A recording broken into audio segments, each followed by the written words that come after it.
uzskatu, ka viena augstākais pagodinājums, kāds manā dzīvē ir bijis, Cicerona balva.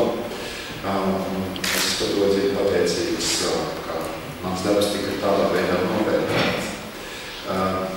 Tas jāmēģina pēc iespējas ātrāk pievienoties kopējai valūtai, jo bez tā mēs vienmēr konkrēti spējām būsim vājāk. Un es domāju, ka tas ir viena no tēmām, kas ir svarīgi. Un es ļoti augstu vērtēju valdības centienus un parlamenta centienus konsultācijas. Es zinu, ka tie ir sāpīgi.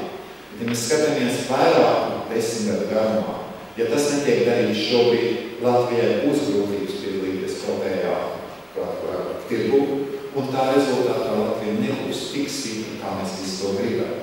Neatdalīt tos izaicinājumus, kāda ir Eiropas Savienībai un kāda ir Latvija. Un pēdējais Mozes kungs prasīja, kā Latvija izskatās Eiropā. Izskatās labi, neizskatās tik slikti. Es domāju, ka mēs paši šausmamies ar vairāk nekā tas ir. Jo mēs esam, protams, populāri savu krīzi, Financial Times, tas nozīmē masu mēdī. Mēs esam populāri. Bet mēs arī cenšamies tik galā. Tā nav, ka viss sagāžās un cilvēks strādā, viņš to teikt.